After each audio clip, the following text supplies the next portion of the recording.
Okay, now that we all smell like onions and tomatoes. To the best session ever with...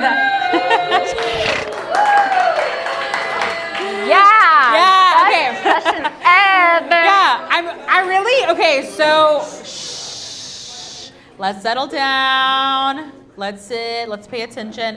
Okay, yeah, so when Jacy and I and our team were working on this, I'm Sandra, when we were planning this Activate retreat and stuff, we were really excited about this session that we decided we're gonna plan the details of Activate and coordinate it, and we're also gonna speak. Which was like a little bit crazy. It was a little bit crazy, but we're here and we're excited, and it's been, such a great weekend. Yeah. But yeah, I'm Sandra, I'm a campus pastor at Richland College, and I graduated from UNT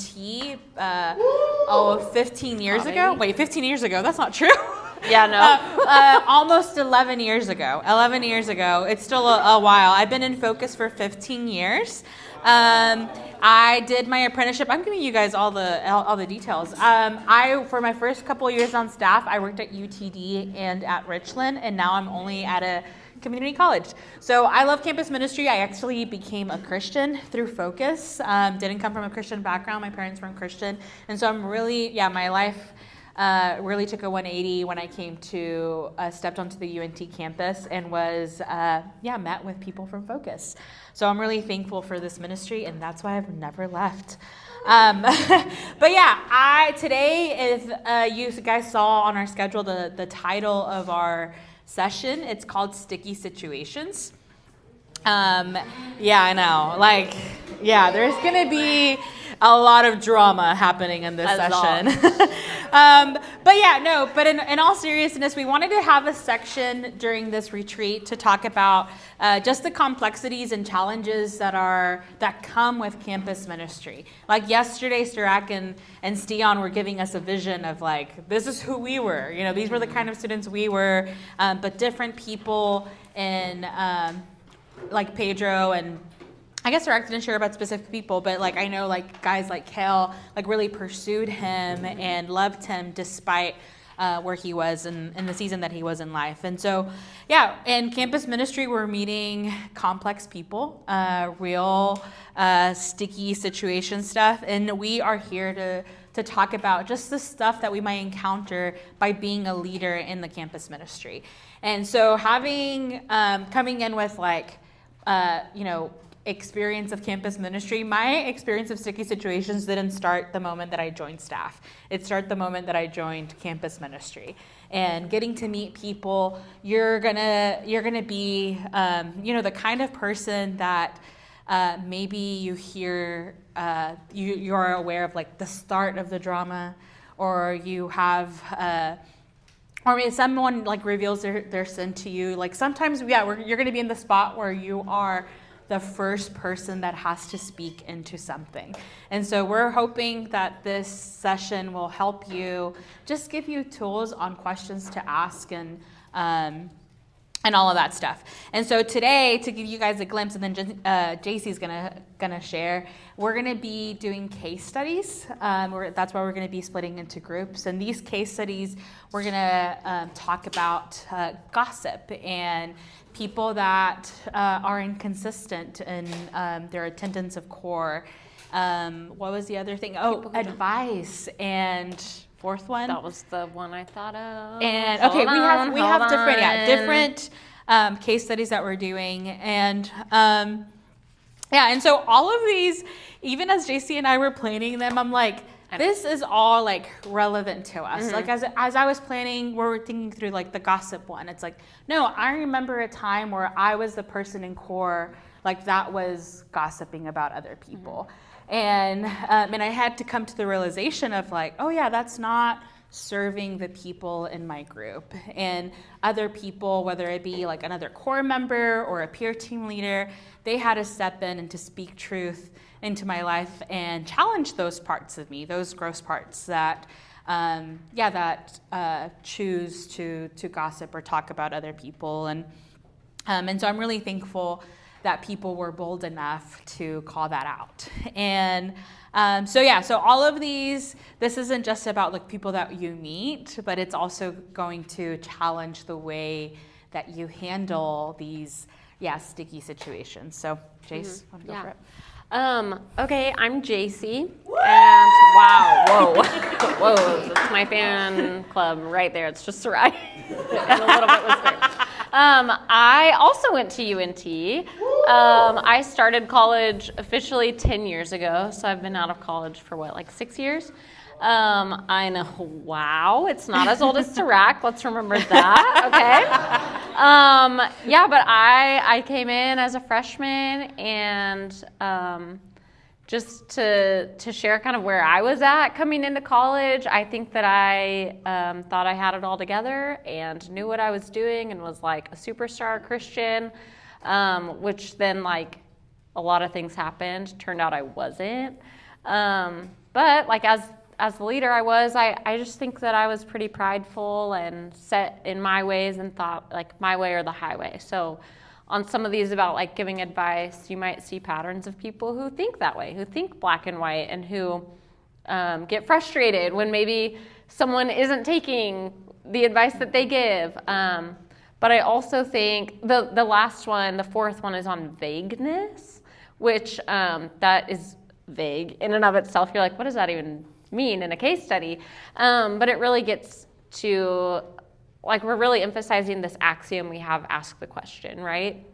And I think I was the queen of skirting truth. Whenever people asked me questions, like, they would come to me and be like, okay, tell me more about this situation that you got yourself into. Like, what actually happened there? And I was really good at, like, masking it. So I'm like, well, it's not my fault. Like, this is what happened. Like, I'm the hero in this story, right? But then they would like pry and ask more questions. They would have to, which, you know, that never makes a leader's never comfortable to have to like pry and dig and ask more questions, right? To get the truth out. But people sat with me and did that so that we could get to the root of stuff. There's that. And then also like the pride one, people having to call that out. I mean, I could go on and on about the mess that I was in college and even on staff. Like I've been too hard on people. People have left because of conversations I've had with them, which is really heartbreaking and hard to watch. But I think I've learned from that. But also sometimes on the flip side, maybe it was for the best. I don't know. Like for real, there's a lot to learn from these studies. Yeah. And so they really are just here to equip you guys and show you some different possible things that could happen. I'm really excited for you guys to do these. So we are going to, should I go ahead and do that? Like tell them how we're going to split? You guys can do that. Yeah, I don't know why. I think as we go, as we go into it, just remember the goal of these, of these case studies isn't to like, you need to find the right way. Right. There's a right way to do things. Like, no, like part of why we called this sticky situations is because like there isn't a one size fits all for different, any situation that comes up. But what we are trying to do, it's like, what is the best way that honors Christ and it honors this person that I'm meeting with or I'm having to confront or whatever the situation is. And so keep that in mind. It's like as we're reading them and answering these questions, like we're practicing discernment, we're seeking wisdom, and not about like well, I know what's best. Right. And so keep that in mind. And then before we split up, so each case study, you'll read it in your group of 4. You'll each have a copy, and then either in the back or at the bottom of the page, there's questions to answer. And then we'll come back after that and share. So you're going to have about 30 minutes with your group reading through this and talking through the questions. You're going to have some time to really think through this. So once you get your study, you guys can either spread out in here, you can go out into the building, get comfortable somewhere, settle in, hang out, Don't hang out. So just try to stay in Green Hall so we can it'll be easier to I can go and yell and be like, all right, time to come back. Right, So we'll pass these out. So if one person from each group could raise their hand so we can get you guys, or maybe How about one person from each group come up to us, and we'll give you your pack that you'll read through. And then plan to be back here at 2:25. 2:25. 2:25. Okay. You want to write it on the board? Yes, I do. Where are my idea. markers? Do you have all of them or No, I don't. There is a line, but you kind of. Oh, really? Okay, I think I got it right. Thank you. Oh, can I just? Were you Just doing count a out certain 4. order? We're Okay. doing 4. Here you go. I think that's 4. Will you count that to make sure you have 4? Okay. Okay, next leader. That should be 4. 4. 4.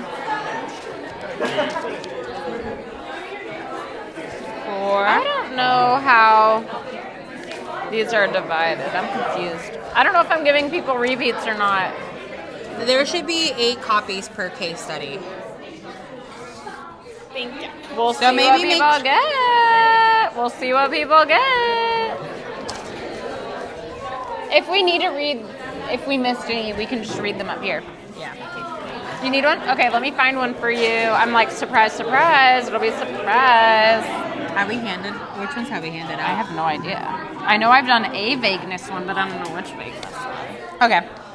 And then, I don't know if I've done any gossip from here. Do you have all the I gossip did. ones? I handled Okay. all the gossip ones.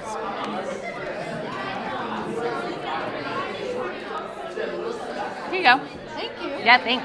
So maybe we can see what we have left over and change them up, Yes. Let's see. because we might have handed too many of the gossip ones. Okay. No one else needs a case study? Do you need a case study? Okay. You're with the group. Are you a leader? No, I'm not, but I want to join you. Okay, I don't know what group they got, so that matters. Yeah. Okay, why don't you figure out what group they got, and then just read over with them. Okay. Oh yeah, like for Which a group, one? a whole group. Yeah. Or Yeah. just one. Do you know what your group had? Let me Yeah, look. because that makes all the difference. Okay. He's gonna get the. I cannot tell. I know I gave out some flakiness and consistency. I just don't know which ones. Giving advice. Can you check? Is it giving advice? Where is it? Check It's what number complicated. it is. Okay. Sorry, I'll come with you. What number do y'all have? We don't know what all we handed out. Why We don't know what all we I handed see? out. But like each one has 2 perspectives. Oh, yeah. That's the problem. Oh, I. Yeah, y'all might have Yeah. to share it. I don't That's know okay. what happened. This isn't any tea or anything. Oh, it's because y'all are 5. Maybe that's why. Right here. I don't know if anyone got 5. The numbers. Yeah, that's the difference. The hate difference in the myself. numbers. Hate myself. You got to look at the By camera. myself, and I'll be perfect. Okay, Yeah, you can be actually, perfect. that would be great. You can be a case study. You You I am yourself. a case study personally. I forgot to look at the numbers. Okay, bye, Tanya. Bye, Did you get this one, Tanya. The This is shirt? fun. This Bye. Oh, yeah, girl. Yeah, I have the green one. I did too. I love them. And that's that's I have supposed the to be, black that's been one. my summer uniform. But I want a green or a yellow one. I like the butter yellow gingham a lot. But a yellow gingham. I'm gonna take this off because Okay. I'm uncomfy. You're comfy because you don't know I'm what you're gonna say. uncomfy. Yeah, I don't want them to Sandy's hear. left there, Gavin. Yeah, Yeah. that's her loud. So today, this morning, I was wearing this.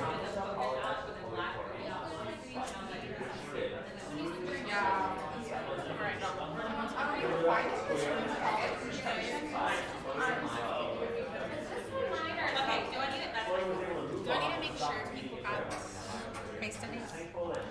I guess. Okay, so Okay, do you want me to do this as if I'm on staff or as if I'm kind of like?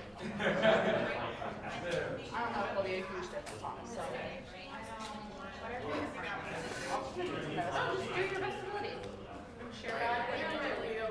yeah, let's see what's I'll go deep here.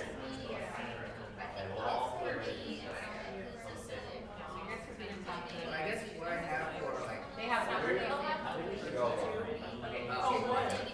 One and okay. Oh, I read it as one and two. Okay. Oh, okay.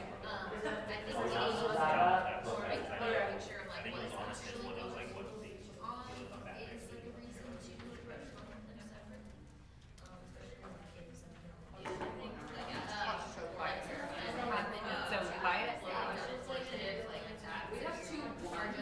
Okay. And then what? 2 ones? I have 5. And then what do they have? Okay, that's good. Let me look at this. So we want to make sure someone else has 8. Are approaching us for this situation, or if we I'm gonna double check, but I think we're assuming from like from the fall, they're like. Okay, great. Okay, because we want to make sure that that goes together. I have just come to us. Okay. Chloe.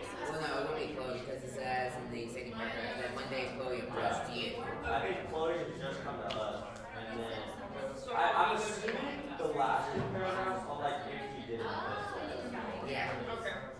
I'm gonna double check.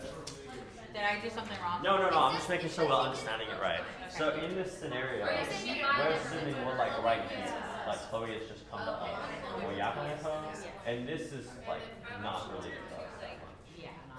Okay. So I'm like, I feel like this assumes we've already done something with this situation. I mean, that is, yeah. Okay. That's just kind of like how it goes. I got you. Okay.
Everyone, we have numbers of everything.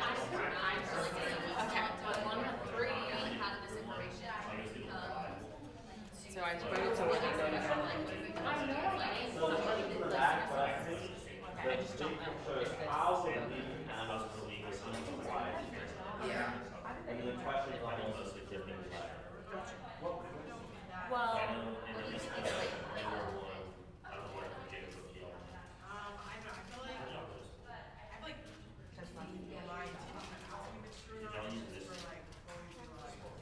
I guess they are in bigger.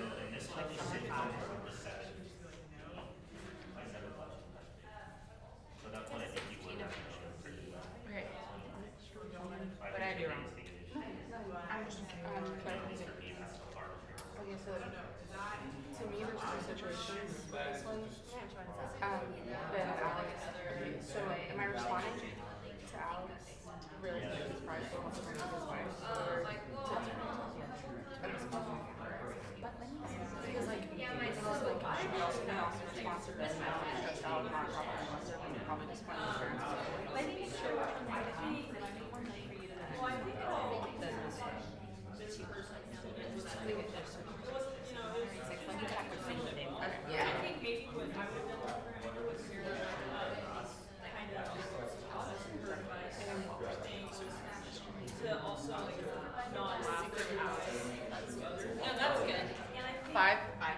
they have 6. So do you want it to be about Ben keeping the class or Alex being prideful? I think it's, I about, most of it is about,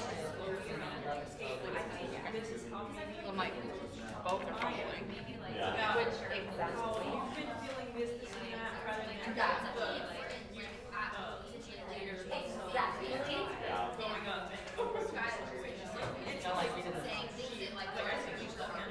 Yeah. but I think maybe having them maybe the conflict resolution Yeah. rather than a third party. I think that's it. Well, because if we step in and like this issue, they're not Yeah. Especially if these two are supposedly like prominent issues. Yeah. I saw this quote. It was from Ron, but he's quoting someone else. Like, I'm gonna butcher it. This is not what he said. The meaning of it was like the best viewers are like the ones who like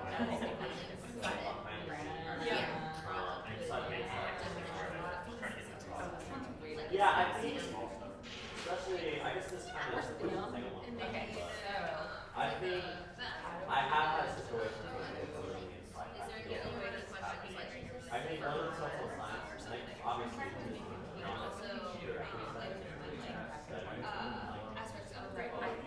but there's a lot of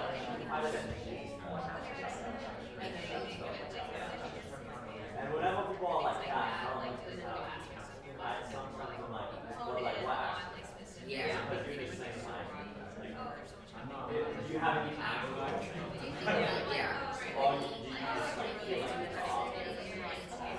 Yeah. So I definitely would start with asking a lot of questions. Yeah. And she didn't answer those questions. That's kind of what she said, like, okay, you should go talk to clients. Yeah. It's like, you might learn to make a lot of skills.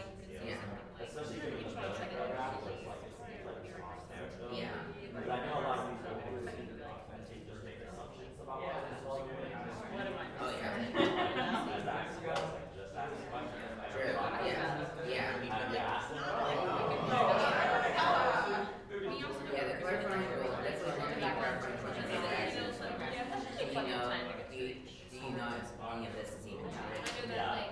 I'm gonna go walk around and just like jump in, see how they're doing. Yeah. Or I guess another question would be like, would you maybe I know. make I'm something starting that I downstairs. would actually Okay. do if you see this?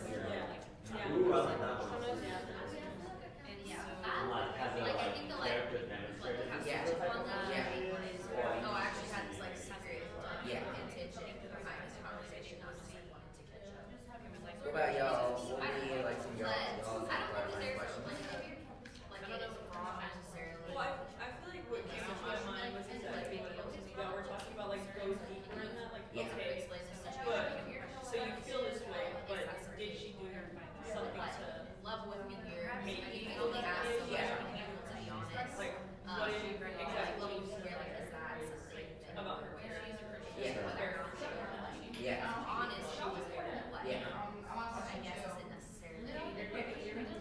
Or, I mean, both of them but, Are you just doing it by yourself? Dang, that's like, that's feel like sassy. hopefully, like, people, I think that's rude. they like, Yeah. Because as leaders can do everything by themselves. That's my philosophy. just like, Yeah, really completely asking them to like independent. love with me. Yeah. Oh wait, but that only puts In if this they're not leaders like, because you're not making it strong. It doesn't doesn't like have to change change like like other that. teachers or science, like it's not really that good. No, the best leaders Yeah. always Well, best leaders always I'm I'm being sure honest. that I people don't have, believe like, you. be very intentional about it. I love But this. it's just like, it goes over their head, it's not necessarily like, Dang, I'm so rude. so I think just like, I don't know, 'cause I prefer to just be a friend, in things like that, in a gentle way, you know? Yeah, if things are going to be, someone said, why are you awake? You idiot. That's also aspirational too, you know?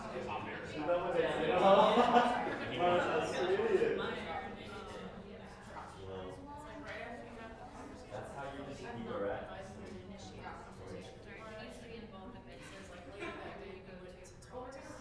Okay, well, The concerns and bring up like what you were saying. do we have any other thoughts on the questions before we move on to another question? I think I would like you to do you guys in terms of like, are we No, I'm so sorry. I'm like trying to walk in. Well, you two are doing really good. I have two questions. I'm also reading. I know this. Or I think I guess for the first one, how I would respond to this situation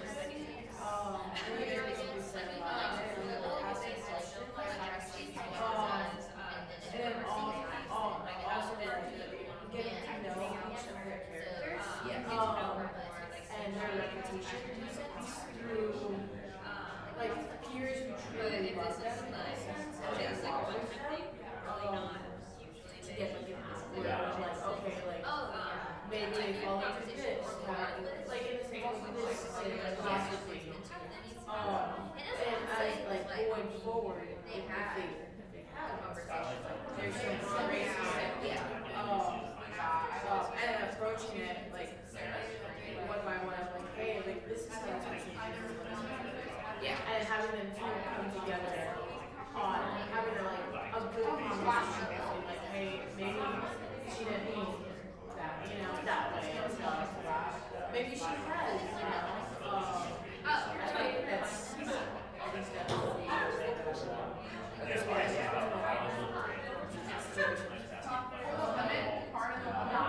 What about reputation?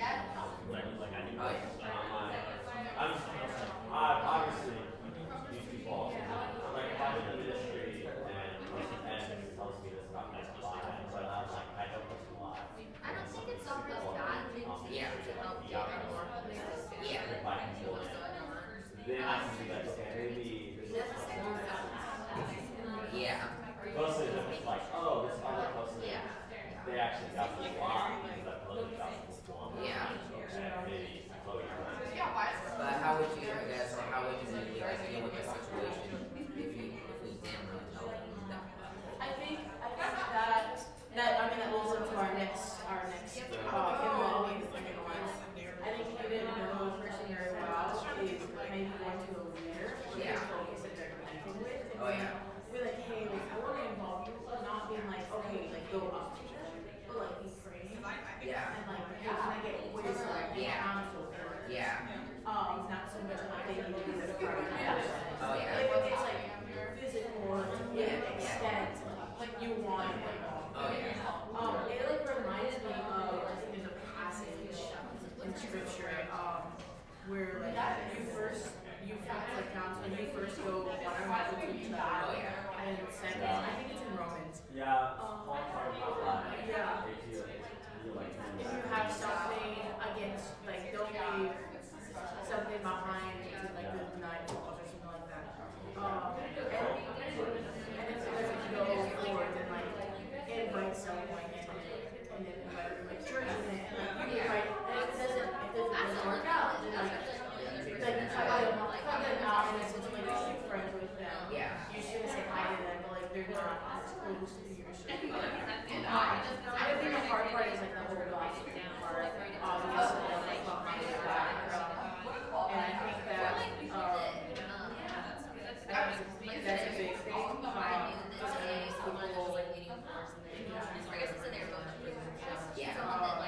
And even if they have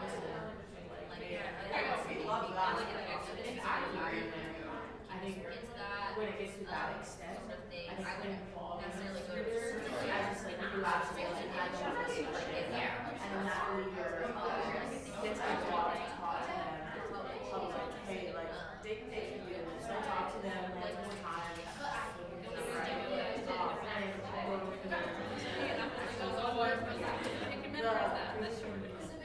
Jacy actually told me a story. It's not specifically about God.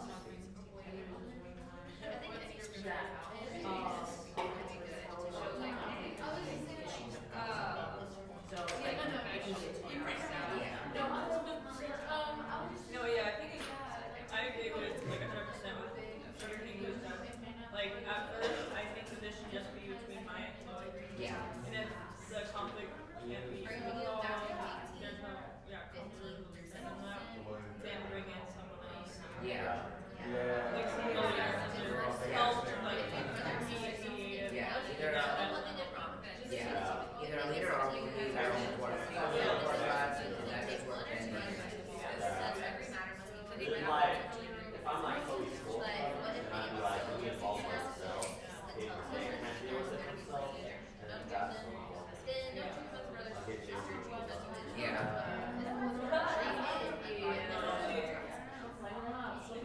She will flame them up. She'll light them up. But it would make sense though, since we're bringing the princess's last, if we're not willing to listen to the court from us, then this is the princess's job to put their foot down. And then if not you, Ronnie.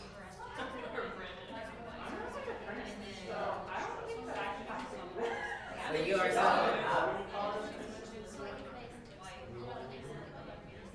You want to do it? Oh, I'm looking for the membership already.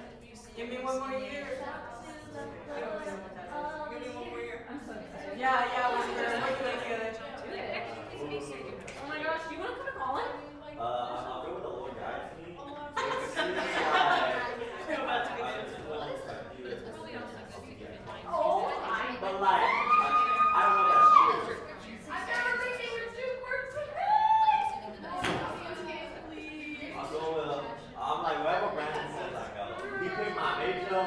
He's picking my job. just told me. I'm just kidding. Wait, I ran a picture of me. I'm starting to call him over having a report and read the blessings of how awesome he is. So I don't want to go back. Y'all didn't invite me on, you know. Peter was so like, he still has. We don't want to like overdo it for him. We don't ruin it for him. And then we finally were out of high school. And do Colin's crumbling. And Jude's living his best life.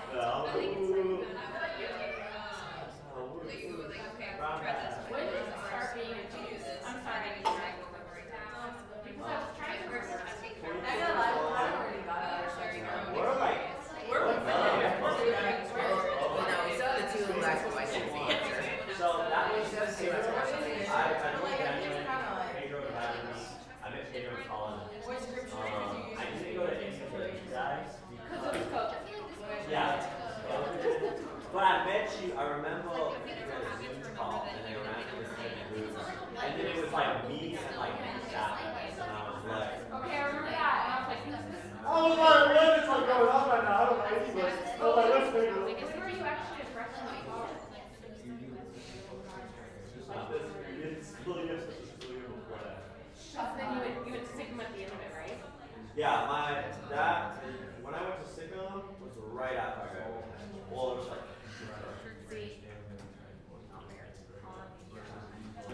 But we'll see. I'm excited. If there's one thing he's good at, it's living up to his name because he juked. Yeah. I actually just come over here to see if you guys need anything. Can you please take some M&Ms? I have Can you take another handful? I cannot get it. We've been like having a few handfuls and there's been no hits. Can you? Did you take them? Dude, Like, where's the ball? she literally sort of No, okay. Hey, M&M's are No, I good. started. I had a mask. No, I started to rock the Oh, I'm gonna finish this. So I was like, oh, like I will. And after like I had like 5 times of like, That's how I feel. And there wasn't even a net in it. yeah. After the handfuls. They're a lot sweeter than There was something I expected. And then for them, they like continue to like. Can we do a second case study? We haven't even finished this one yet. We still have 2 more questions to answer. What? Sorry, I have so many questions for Duke. Are you coming to Stafford? Okay, cool. Oh god. Alright, stop bothering us. Sorry, yeah. I'm so behind, guys. How are you guys doing on time? Okay. Please be involved.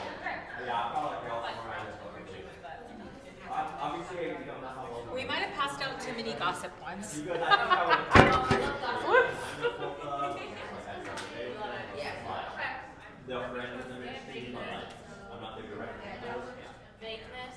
If it's a situation where I'm presenting this, I might give some advice, but it's passing on to the board director. Yeah. I know you have to. Just because I don't want to, yeah. Yeah. So I was like, I don't want to show myself in this. Hey, which one her? She has good. Dude, why did we get that? I guess. Okay. No, they're done. Although, if we gave out too many giving advice, we should give them Yeah. We could finish this one real quick. Okay, finish this. No, there's some other ones that are short. I can tell you lots of dating stories though. oh, let's hear it. Let's hear it, Jacy. Come on, let's hear I it. feel like Let's that's hear your story. 50%. They have Jacy. They have vagueness. Vagueness. Do you know what number?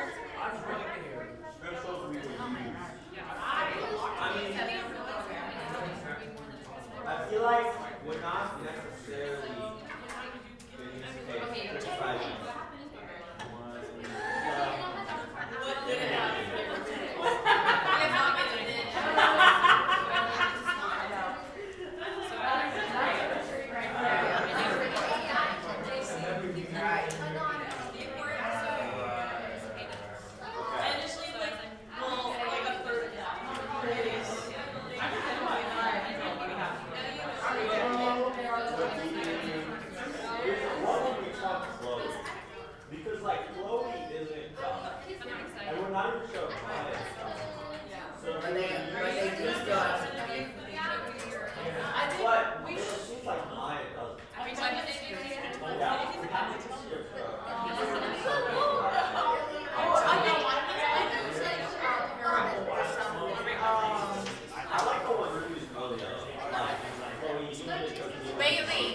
still have like, you still have each like a believer. You should go deal with that first before you even go.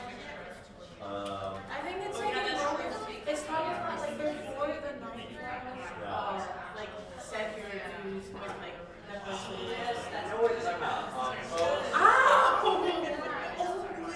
I'm so mad at you. Conflict.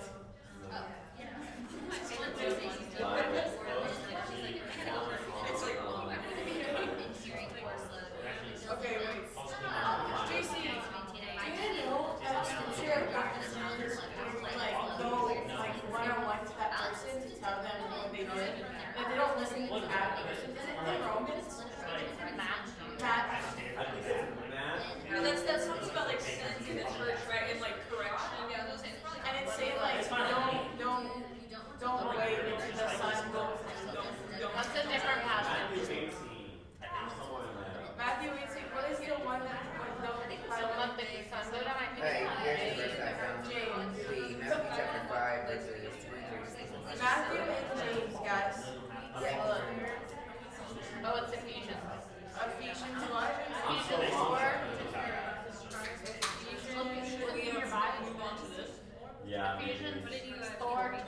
Yeah, here's the here's the verse that I found. Matthew chapter 5, verses 23 through 24.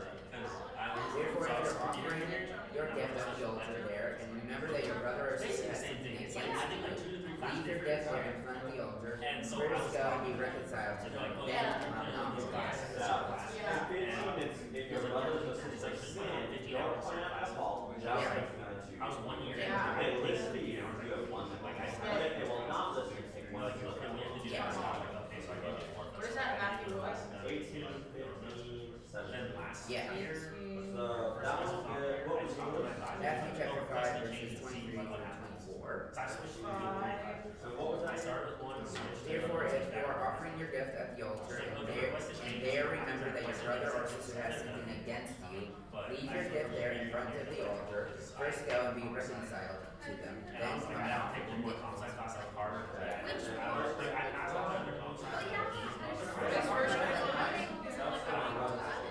Yeah.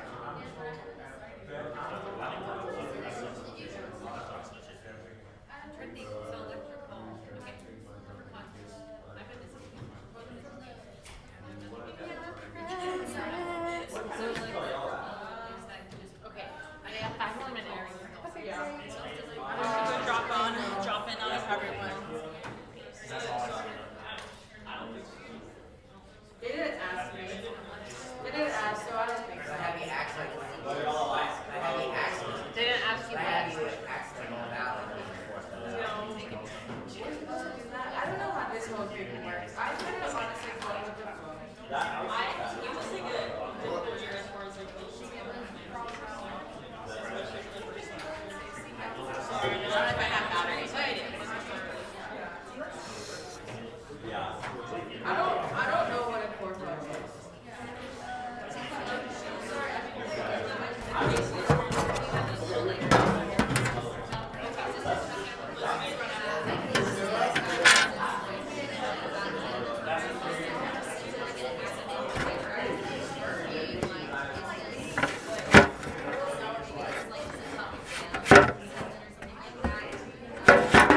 I guess we don't know who this is. No, yeah.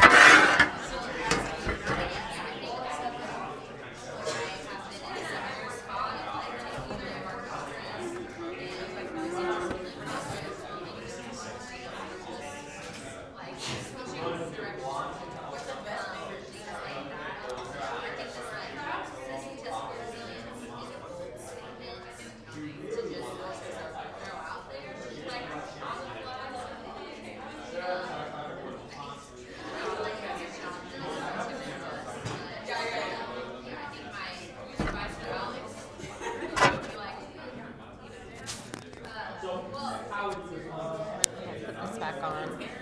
Also, I think Juke is gonna go take these around to groups as they share. Maybe these or something else. I'll ask him whenever we get started, so that they could hear at least some conversation.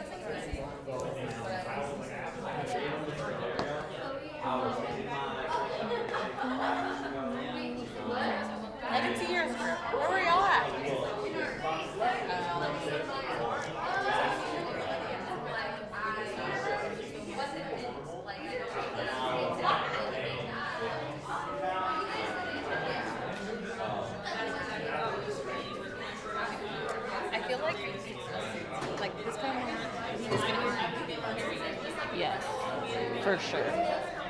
We need to do check-in again. I could do it right after our session. We could do it for a little bit. We're supposed to be going until 3:30. okay. But if we go over a little bit, that's fine.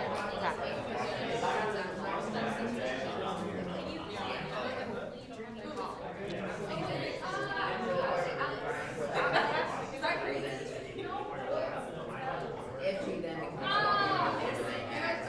questions about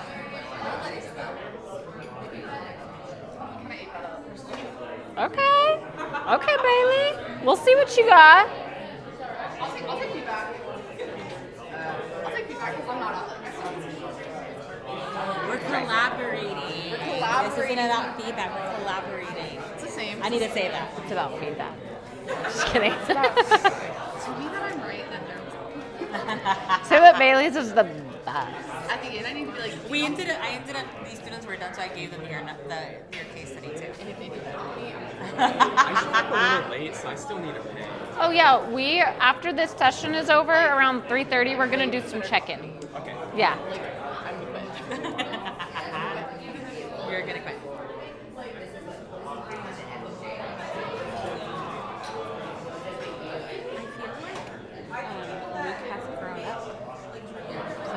Oh, for sure.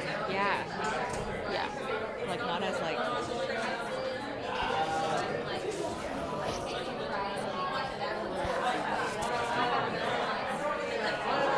I'm sure, but I've noticed some things. Yeah.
That went by really fast.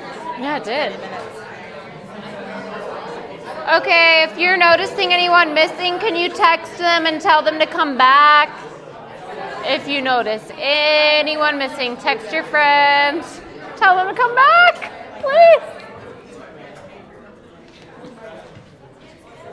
Find your seats. We're going to get started.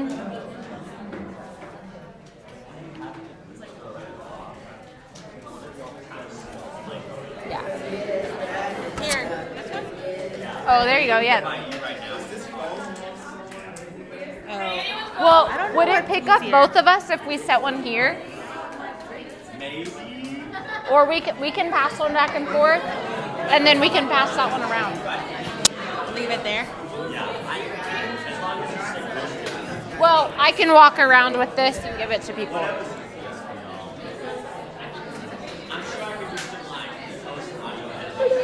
I don't want you to have to do that. To run around? Oh, I can run around. Oh, I thought he was more like 3 minutes. I think everyone's fine, right? I think so too. Okay, I think everyone's back. Welcome.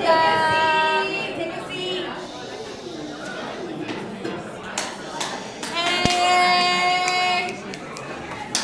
Raise your hand if you love drama. Put your hands down. That's why I'm in campus ministry. What did you say? That's why I'm in campus ministry. Okay, friends. Okay, so this is what we're gonna do for our last hour. We're going to, share about our case study. So in your group of 4, I think some of y'all got repeated case studies, but we're gonna have like one person volunteer to read it out loud, and then Jacy's gonna come up and give you this little thing for our friends that are gonna watch the recording later. So remember what we're doing here. We're not like saying like you're right, you're wrong. Like we are collaborating, right? If this was going on in our core, in our ministry, like this is about like, we're collaborating, getting ideas. What is the next thing that we would do? Well, Bailey, why are you laughing at me? Because you made your eye contact. Oh, I did not. Bailey before this as a joke. I know she was joking. She's like, you need to tell everyone I'm right though. When it's her time to share. But yeah, when she goes, you guys give her a thumbs down. Yes, I do. But anyways, we are collaborating here and trying to just brainstorming. Yeah, like if we're all I see each of you guys as ministers, and next year or even now, like if these situations were to arise, like you can minister to the situation, you can speak into it, and be a voice of truth. And Jacy, do you want to share a little bit about? I'm putting you on the spot. You mentioned about how people tell you like, "Can you do this?" Oh yeah. I think that just over the last few years, I've noticed that students will come to me and be like, "Yeah, I've been noticing this in this student and whatever." And I think you should talk to them about it. Like the amount of times I hear Bailey's like, I did that to Jacy. I'm just kidding. Bailey and I are co-hosts. Literally the amount of people that say that exact thing to me is, I'm like, oh wow, like why don't you go do it? Like you noticed it, you were there, you can be empowered to go do that. Sometimes like us on staff have already noticed it and said it. But I think that things are heard differently from different people. And especially peers. Like Yes, if they peers. Are Like peer. it's like, oh, not just the staff who a lot of people see in authority are saying this, but like the people that I'm trying to be friends with are noticing this too. Right? It's a big deal to hear that from a friend. Or sometimes it isn't something that we notice or are around as much because we aren't there in some of the day-to-day stuff. Like, I'm not doing homework with you guys usually. And so if something happens there, I'm like, well, I didn't see it. And so why don't you go do it? We're not here to, like, do all the dirty work. We do a lot of, I guess, dirty work of ministry, but it's for everybody to do and take part in. And you guys are totally capable of doing that. And a lot of this conference is about inviting you to join in us in doing that and doing the messy, sticky work of ministry. It's not about you to come and just like take all of this in and then do nothing with it. It's about taking what you've learned and go be empowered. But sometimes you might put yourself out there and try to approach a situation and then it totally blows up in your face. And that's okay. Because that's happened to both of us. That's happened to, I think, anybody that's been doing ministry for any number of years. We all make mistakes. And that's part of life and the gospel and the fact that we need grace. And so, the more voices we have, I feel like I'm probably like in the mic going to the recording for people. But like the more input we have, the more perspectives we get, right? So then we get more help along the way. And I think that's something we also need to remember. Like whenever students come to me and share stuff like that, and they're like, I think you should say something. I'm like, hold on, let's back up. Why don't you say something? But then let me help you figure out how to do that. And I might need to get advice too. As I'm advising you, I'm like, wait a second. Or we need a bigger picture here, something like that. So it's, we need to clarify before we speak into a situation. So we're all really, like, we are a team. We are all part of the kingdom and doing this together. You're not on an island and doing it by yourself. So that's kind of what this is all about. So let's start. If your page says number 1, can we get one volunteer to read it out loud? You got one? Yeah, I have one. Okay. Oh, y'all did too, right? Well, that's okay. Well, we have a lot of ones, so let's wait on the second one. Y'all can read Who the else second has one? Who else has one? One? Okay, so can one of you guys get up and read that out loud? I'm gonna bring this close to you. I'm just gonna stand here so that it hears you. Okay. You want me to read the whole thing? Mm-hmm. Okay. For several weeks, you have observed a growing tension between two prominent members in your ministry who, like you, happen to be returning members to Focus, who are being considered for leadership on your campus. Chloe, a seemingly quiet and earnest sophomore, and Maya, a charismatic and well-connected junior. Initially, the signs were subtle that you just thought they didn't really know each other very well, and that the reason for the awkward encounters you observed. Then one day, Chloe approached you, visibly distressed. She confided that she felt Maya had been talking about her behind her back, spreading rumors about her character, and even making comments about her dating relationship. Chloe also tearfully explained that she felt intentionally excluded from social gatherings and study groups that Maya organized, and that Maya's demeanor towards her in public had become consistently cold and dismissive. Chloe was deeply hurt and felt isolated within the ministry she loved. In your conversation with Chloe, you listen and encourage her, and you wonder if Chloe might be taking things out of proportion. You have known for her to be distrustful of people, and this isn't the first time she has mentioned to you someone not liking her.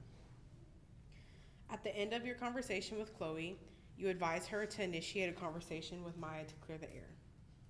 Later that day, you gently approached Maya about Chloe's concerns. Maya expressed surprise and regret. She denied any intentional wrongdoing, stating, "I'm so sorry if there's been a misunderstanding. I value Chloe and would never intentionally hurt her. Perhaps there's just been some miscommunication." Maya even offered to apologize to Chloe for any perceived slights, which she did, seemingly sincerely, in a separate conversation. For the rest of the school year, the tension seemed to subside, and Chloe and Maya are able to put their miscommunication behind them. Chloe was able to move on and stopped reading into everything that Maya was doing. She was thankful that she reached out to you and that she and Maya were able to clear the air to make the rest of the year peaceful. Yay! Okay, this is where it's going to get hard because we are going to do a little bit of engaging, so I don't know how the mic situation will work. We're going to try our best. We read it. We'll just Okay, yell. so we all got to listen to that, but let's hear, from group one first. How did you respond to each of these questions? What would be the next step in clarifying the situation, if anything? If y'all even need clarifying. Okay. Well, the first question to ask her is any of this true? Who? Well, ask Chloe if any of this, do you even know if any of this is true? Mm-hmm. But also ask her, like, has Maya ever done, like, anything like this in the past, or what makes you think that she wouldn't do anything like this? Okay, so you're going into the situation. It's like we need to clarify as much as possible. Yeah. And ask like, how do you know like who's the mole? Like, how do you know this information? And yeah. What else? Was that the only group one? No, we're group one. Okay, so just go for it. I think asking about her distrustful past, like how are your past friendships like, and is there a reason why you have a scared to be in friendships? Yeah. Maybe that's what she's carrying in her mind. Yeah, because in this case study we hear like it's like you've known her. Like this isn't the first time you've heard Chloe mention that somebody doesn't like her. Yeah, so figuring out like where does this doubt or distrust come from? That's a good question. Yeah, anything else that you guys would want to clarify? This is open out to everyone. Now hearing the situation. I think I would ask for examples because Turn the camera to you. I feel like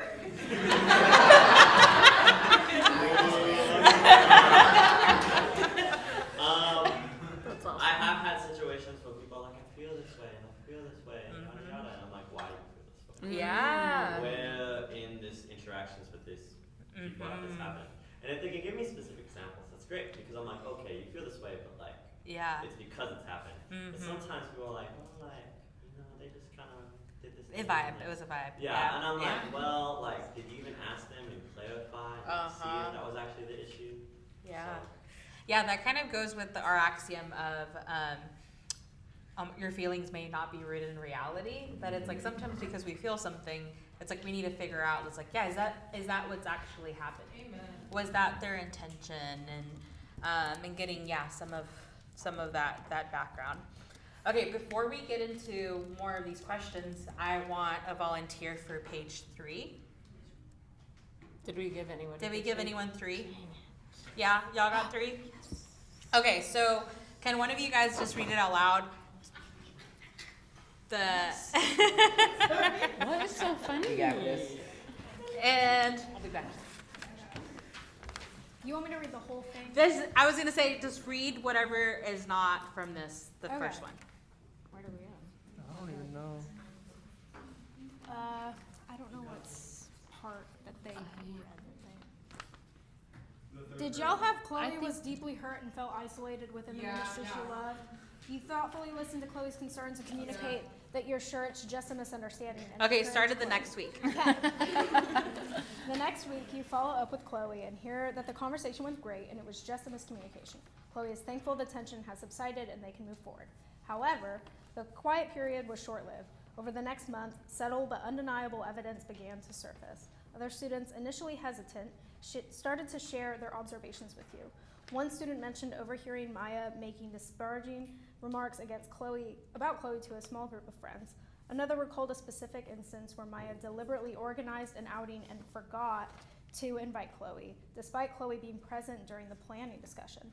A mutual friend eventually came forward with concrete examples, including screenshots of group texts where Maya had actively encouraged others to distance themselves from Chloe and had perpetuated the very rumors Chloe had initially reported. It became clear that Maya's apology was a facade.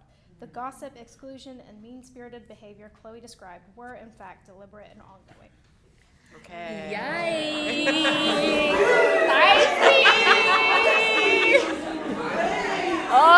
Uh-oh. Okay. That's crazy. All right. So now we're adding a little bit more color to the situation.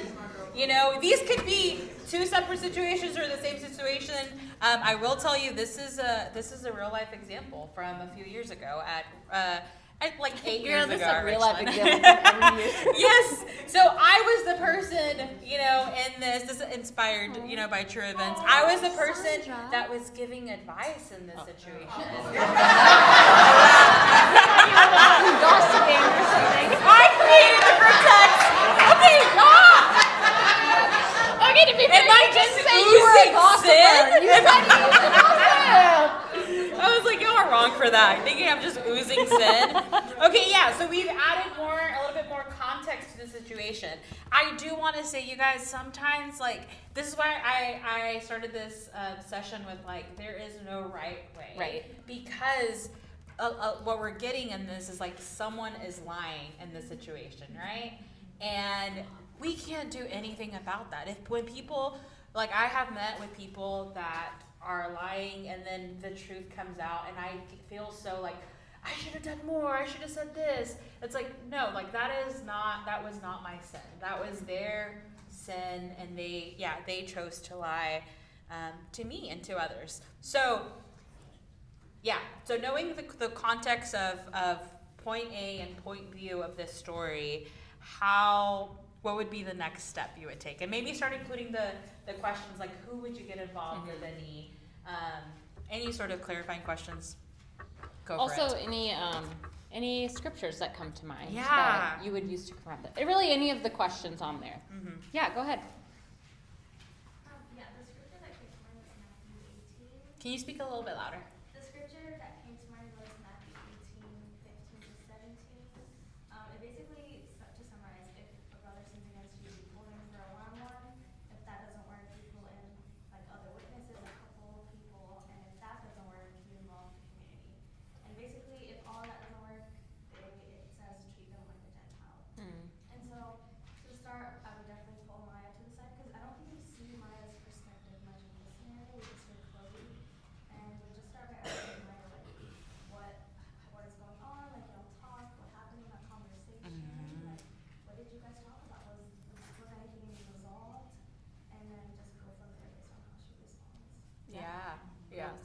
Yeah, so and with all the information, still encouraging them to like, have you gone to her? Have you gone to her directly to the source? Yeah, that's good. Yeah, what else? What other scriptures would you guys use or next steps for the situation? It's a toughie. We had Philippians 4 where it's like, speak what only what is like good and pure and all those. But yeah, for like clarifying questions, like we would just flat out, I mean, I would just flat out put, what is your beef with Chloe? Like I just want to get your side because, you know, if she comes back with, well, yeah, like her dating relationship is questionable or something like that, and you'd be like, yeah, like do you think that Jesus corrected people by chit-chatting with other people about this? Or do you think that, yeah, like what she said, goes to the person directly and like asks them about it, you know?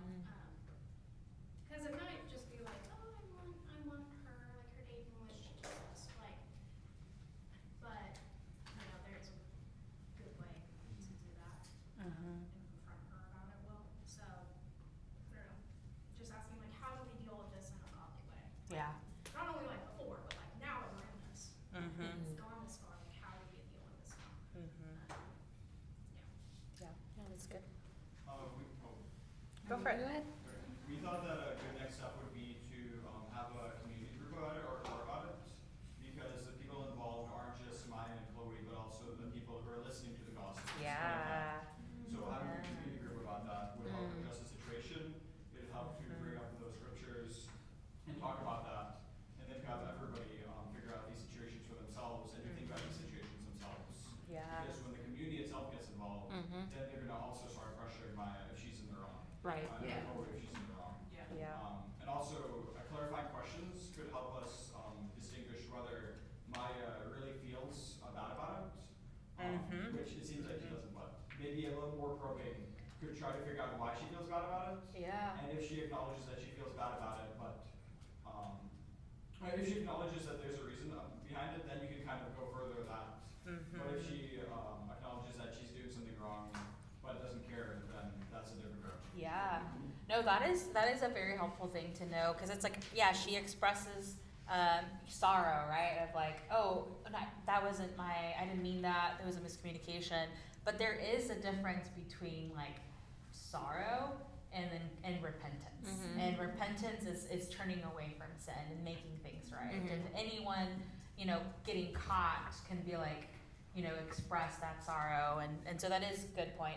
And then, yeah, when it involves like more people, it definitely gets a lot messier. But it is important for a situation like this to become kind of like a moment of like, all right, let's gather and try to figure out like whether it's in a course setting or people starting to have one-on-ones with people, because you want to know like how long have people known, and why didn't anyone else say anything, and you kind of start. You know, the more you pull the thread, especially on things like gossip, like the thread will keep on going, and it is a good opportunity to like, it's like, all right, let's all discuss this and talk about just, not the importance of gossip, but also the importance of not gossiping, but of like speaking into it and being like, like, hey, like, that's not okay, or someone being like, that's mean, and I'm not gonna exclude to her because you're telling me to.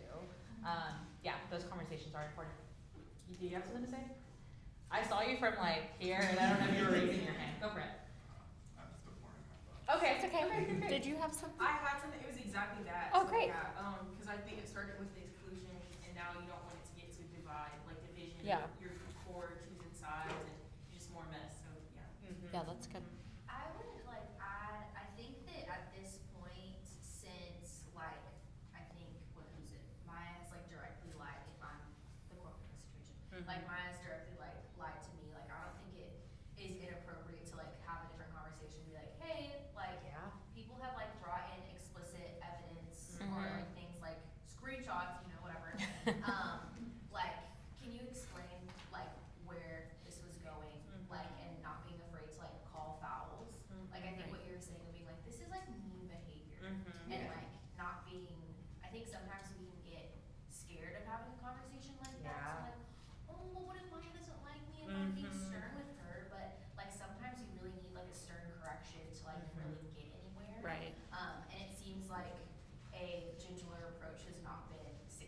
Yeah, yeah. Well, also another thing we can do is actually start asking the other people that she has now involved, and asking them why are they now treating Maya like crap.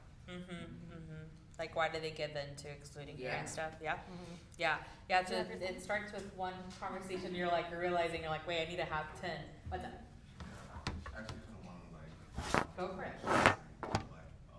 personally, I know that I was first off worried about the situation, Amen. and then I would definitely get some advice from a mentor. And the verse that was coming up to mind was 1 John 3:10-16, and basically it's talking about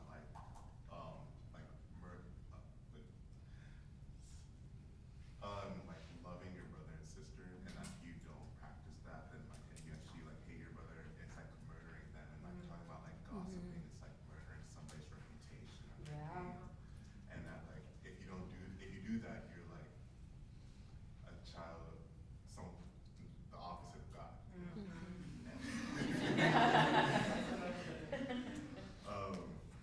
But yeah, just really giving her a really scriptural representation of what gossiping is. Yeah. No, yeah, that's good. Kind of laying out, these are the consequences. This is what can happen. But I totally agree with the praying first. And I forgot who was sharing this yesterday because I was I relate. Of I pray and then I'm what should I do? What should I do? But then there is this I need discernment. I need a scripture to come to mind for me to use in the situation. And go for it. I guess this is kind of a question. A couple people brought up bringing this up in a small group or in a community group setting. Would you approach this as a general teaching on gossip and why this is bad, or do you have it speaking more directly to Chloe and Maya and mentioning that situation by name? Because I guess I'm a little concerned about if it's already a relative, it's a small group of people that know about the situation. Yeah. Are we potentially putting more fuel on the fire? Yeah. Bringing it out to more people? Yeah, I think that requires discernment. Some of what the advice that I got in this situation was asking Maya, who all have you told? Yeah. Write it down. And so that way I knew the names of the people, the conversations that needed to happen. And that way you're right, because it's sometimes this seems so, it's oh, everyone knows. And it's well, actually 6 people know, and not everyone needs to be a part of this. Because when you have it's if I have a conversation in core and there's 12 people coming in core, and the other we're who are we talking about? It's no, we don't want to want it to become more gossip. But I think that is a way to get, especially if she is showing repentance, is be okay, a way to make things right is by list out the names of the people you told this to. So that's a good way to kind of keep it contained to the people that are involved. Because those that are involved, so it doesn't spread anymore. Does that help with that? Okay. We do have to move. I know that this one's a little spicy, but we have to move to the next one. And as if you gathered, there are going to be 2 points of use for each case study. Okay, so if you have the next one, it is 5 and 6. So can I get a volunteer for number 5? Okay, Bailey. Oh. Boo! Not my Bailey. Just kidding, we love you. I don't think they all know that I'm on staff, and so Bailey's on staff. and so I She think got thick skin. so I don't think they knew that about me. Okay, so we'll read 5, and then who has number 6? No one has 6? Okay, so can one of y'all just read number 6 right after Bailey? Yeah. Okay, great. Come Go on, for it, Bailey. Come on, Lorianne, you can do it.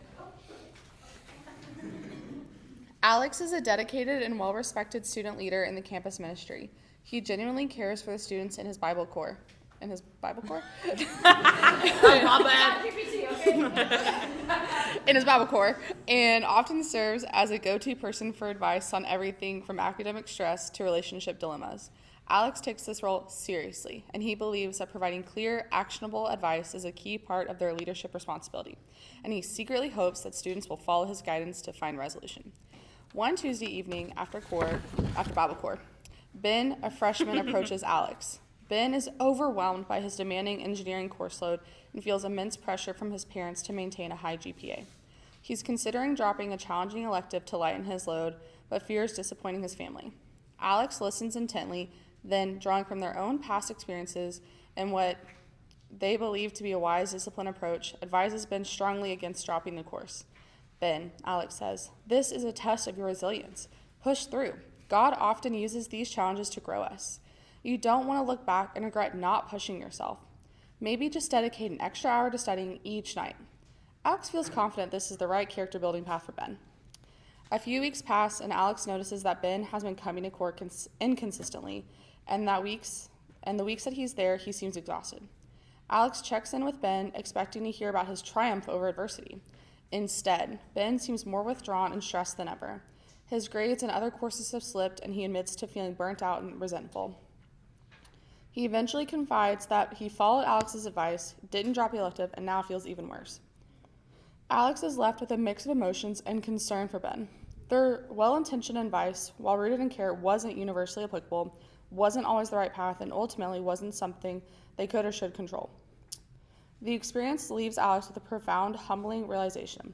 The role isn't to provide perfect answers or to ensure compliance, but to prayerfully offer guidance, trust in the Holy Spirit's leading and intention in each individual's life, and ultimately release the outcome into God's hands. Through well-intentioned advice, while rooted in care, might not have been the right path for Ben, this new understanding, while challenging, begins to reshape Alex's advice to leadership. Great. Okay, now 6. Just read whatever y'all don't have. I think it's like months or something. So. Yeah. Okay. Months pass. Alex checks in with Ben, expecting to hear about his struggle and eventual triumph. Instead, Ben seems more relaxed and engaged. He eventually confides that despite Alex's advice, he decided to drop the elective. It was a tough decision, Ben admits. But honestly, it was the best thing for my mental health. My other grades improved, and I eventually feel like I could breathe again. Alex feels a pang of disappointment and even a little bit of frustration. They had given what they have believed what was solid character-building advice, but Ben simply didn't take it. A part of Alex feels dismissed and wonders if their advice means anything at all if students don't follow it. Okay. All right. Wow. Okay, so the reason we included this case study, because I think that there is in leadership, the temptation to be like, all right, I am the leader here and people listen to my advice. Like, I have been around, I know this rodeo, and we can come across as like, it's like, you have to do things the way that I do them because this is what worked for me or this is what I think was best. So this is why we're including this here. Okay, so yeah, next steps for this case study. How would you respond? What clarifying questions would you ask? All the same questions we've been answering. Well, when it comes to the situation of the student just being so like stressed out, the one question I would ask them is, have you been taking a Sabbath? If you're this drained, if you're this burnt out, because that's usually what happens. Yeah. It's because when you never relax, you're always going to be drained. You're always going to be burnt out. Yeah. Yeah, so maybe ask clarifying, like, what does your schedule look like right now? Like, what if, pull out the ideal time picture, right? To have them fill up, like, what time are you going to bed and how many hours are you actually studying? Yeah, so clarifying their schedule. Yeah. I think one thing that I kind of didn't clock the first time going through this was just that, like, Alex drawn on his past experiences. I think at least me personally, I have the tendency to just like fall back on like who I was in those situations. Yeah. And just like not completely disregard the person, but assume that they need the same push that I needed. Yeah. And so I don't know. I think if I was maybe someone else being able to speak into the situation, I would try to encourage Alex to just think more about the people that you're, ministering to. Yeah, to be, even what he was saying, I was like praying for discernment and for wisdom is some of that it's like, yeah, because we all do that, right? I'm going to pull a lot of advice from like, oh, well, this is how it went, but it's like, but that doesn't mean it's a copy and paste situation, and like the result will be the same. Like that might not be what I needed, at this age, is probably not what they need now. Like this is a different person with their own, schedule and problems and all of that. Yeah, I saw your hand raised. Do you want to go? I was just gonna say, I think it's also important to, especially because there's obviously a deeper issue of he values, like this person values his family. Mm-hmm. And he wants to make them happy, but like Margaret was discussing, it's important to clarify, okay, why do you feel like there's this pressure? And is it possible to talk to your parents? Mm-hmm. And ask them, okay, because in the long run, maybe this guy's GPA would be better if he dropped the class. Mm-hmm. Or would be better if he just dropped the class. Because it, like we saw in the second half of the example, it helped with his stress and his mental health because he had more time to actually sit down and collect himself and take that rest, take that Sabbath. And so it's like important to understand like where the pressure is coming from, and then also what is this guy's goals, what is he prioritizing that might also be, is he prioritizing pleasing other people, or is he prioritizing his relationship with God and coming back to a point of rest that he can work out of? Mm-hmm. Yeah, that's good. I didn't really, when I looked at it, I didn't really think about Ben, like hardly at all. Not because he doesn't matter, but because like in reading it, I was like, from the jump, Alex starts off as like, oh, he's well respected in his ministry. He secretly posts his students follow his advice. Like in the first paragraph, You're like, red flag? paragraph, you get like all these like red flags. Like he is so prideful. Like he's like, I hope these people take advice. Like I really like he takes his role so seriously. Like which like not that it should be taken seriously, but you're like, oh man, he like cares about this position so much. And then it goes on to be like, he draws from his own experiences. I'm like, that's great. But then a lot of, like I was thinking like I would respond to the situation of like I would apologize to Ben like off the jump. Like it seems like him pulling from his past experiences like really like messed up with Ben.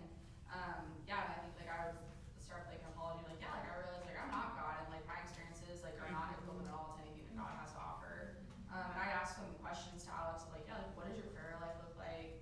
Like how do you thoughtfully think of your guys like outside of core, like outside of FOJs? Like do you pray for them? Do you think about them? And like also what does he even think the purpose of advice is? Like is the purpose of advice to like do a quick fix, put a band-aid on a solution, or is it to like actually like help people like look more like Jesus, help people like get closer to God? I think I was thinking like of those questions. Like I feel like to me I'm like like Ben just kinda like he got fumbled in this situation. Yeah. Like he's a freshman, he doesn't really know what he's doing. Like of course he doesn't know that he should probably drop an elective, and like he doesn't want to please his parents probably paying for his college. So I was like thinking about that, and a lot of scripture came to mind for me. Do you want me to shut up? No, you're great.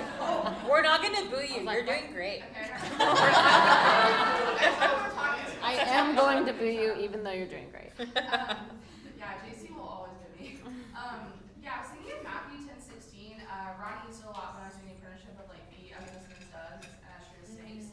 Like when you're given advice, like you need to be really like careful and like discerning of like who's giving you the advice. Like even as a staff person, if I like give students advice, I'm always like, you need to form your own convictions. Like you need to think about that, pray about that. Like it's like we are not God. Like we like love God. We want you to look at Jesus. And like people need to be as innocent as does ministry snakes. Obviously like Proverbs 3, like trust in the Lord, lean on your understanding, like classic. OG, God. And then James 1:5 talks about like asking God for wisdom, and I'm like thinking about Alex, like did he even ask God for wisdom, or did he just be like, well, this worked for me, and so it'll work for everyone. Like I know everything. I'm like as a 20-year-old guy, I'm sure you know everything. And then all of like 1 Peter 5, I think is really neat because it's about like not pursuing dishonest gain, like humbling yourself under like God's mighty hand. Like I think that's just like a really neat one when thinking about being a leader. Is like you really need to humble yourself. And then the hallmark, not hallmark, but like the way that we think about leadership for our team is just like Mark 10:42-45, which is about like sacrificial leadership, and not like being a leader isn't something that you use like for your gain, but it's like really to like be sacrificed. And it's like he out the jump was like, I'm well respected and like I want people to take my advice. And like so he didn't really humble himself, and because of that, like someone else like ended up kind of like fumbling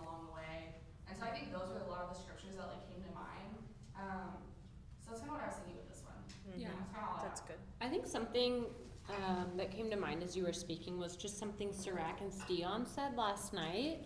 The axiom, be others' biggest fans, not their biggest critics. And I think just a helpful thing going in to anything in life, this could be after college even, is people are going to do things that you don't agree with, that get under your skin, that you don't think, is best for them.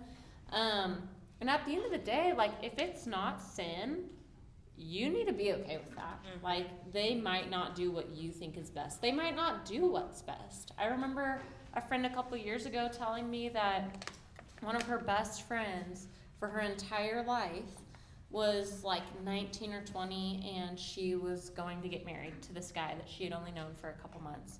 And she was like, I can't believe that happened. Like, they're going to get divorced within like this amount of months or whatever. Like, that's crazy to me. I can't believe it. And I was like, okay, well, you better be the absolute best friend to her, because they're going to need a lot of support. Like, you don't get to be her best friend her whole life, and then she gets married. Sure, not when you think is best, and then you run and abandon her. You know, it's going to be really hard and challenging for them, but go be her biggest fan and set them up for success. Don't just leave them to the wolves. And that's what people need. There are going to be people who date in ways that get under your skin, and that's okay. Like, they will be okay, and you need to be their biggest fans and be there for them. I think that's like one of the things that got me through college. I made some really stupid decisions, and people stood by me and were faithful to me, even though I probably did things that they rolled their eyes at, and they're like, oh, not again, Jacy, like, come on. But they were like, we love you, we believe in you, and we believe in better for you whenever you realize this mistake. But then on the flip, sometimes they're like, oh, you know what, that actually wasn't that bad. Like, you're fine. So, I mean, I could ramble on about that. Yeah, be their biggest fans. We'll have to move to the next one, but adding to that, to this section, something that, Bailey said, this giving advice stuff, it can be something that, Alex was right off the bat, you see, like, his pride, and his like, he's well respected, he wants people to follow his advice. That there's an intention here, but there's also a way where we can be oblivious to, like, our authority, oblivious to, like, oh, people, like, really, like, love us and respect us and stuff, and I think that requires, like, also equals amount of, like, humility and discernment to, like, look for the ways that it's like just you guys being returners next year. Like, already, like, new incoming freshmen are gonna see you as, like, oh, they know Focus, like, they know what's going on. Like, there's gonna be that level of respect just because you're older and you've been around Focus, and so just being aware of, like, the ways that we could be giving advice, and we may think, like, oh, I just said it and it's not a big deal, but the person receiving it might be like taking it and, like, let's run with it. Like, this is it. This is the only way. They are God. Like, none of you are God. Yeah. Make that very clear to the that people clear. listening to your advice. That's true. I want to add to that too, just to something that Mandy, who spoke this morning, did when we were students. It's communicating, like, to the Corfas or to the returners, like, asking people, like, well, what do you think you should do? Before we even, like, speak up, because I think we can be so quick to be like, oh, I know what you should do.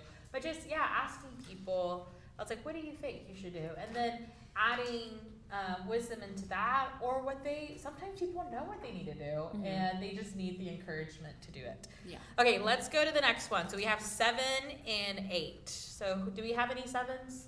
Okay, go for it. Oh, let me bring this. I'm coming. I'm slacking. So we have 2 more. Okay, can you just hold this weight? Sarah is a compassionate and insightful student leader and is returning to campus to lead core for a 3rd year. She genuinely desires to see the students in her group grow in their faith and experience the freedom that comes from honest self-reflection and confession. This week, she will be going through and leading the sin lesson of Focus on Jesus with her core member, Lauren. Sarah has prepared questions designed to encourage personal application and honest reflection.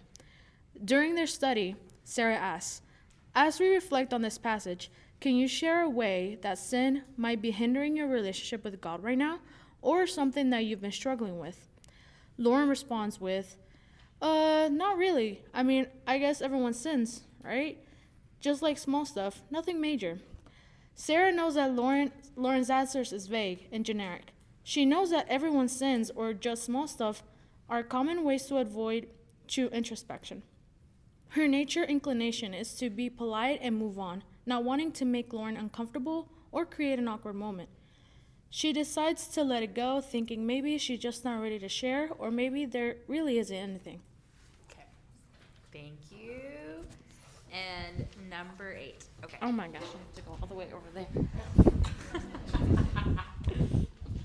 Okay, and then after she reads, if you haven't shared at all during this sessions, I want y'all to share. So if you have already spoken, if you guys have already spoken and given your input, don't say anything this round. Okay? Go for it, girl. Lauren had been wanting to open up about a sin she was struggling with. But when Sarah asked her that question, she panicked a little, offering a generic response and quickly deflected.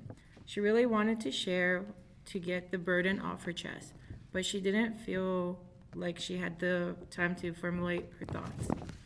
Sarah, satisfied with Lauren's response, moves them on to the next box. Lauren felt a pang of disappointment. She had been on the verge of sharing something deeply personal, a burden she was hoping to finally articulate, but the moment passed and the conversation moved on.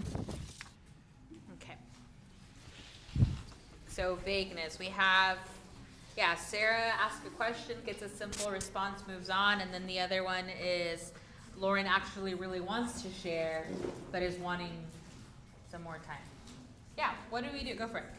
I think Sarah, first and foremost, if she's the one asking the question, then, and then she gets a vague response, I think she should be like, well, like, here's a moment where that's happened to me, or just like, honestly, and like, share that. Yeah. I'd say, like, just make it, like, a space where she can be vulnerable and Yeah. not feel, like, embarrassed by it, or, like, lesser than. Yeah.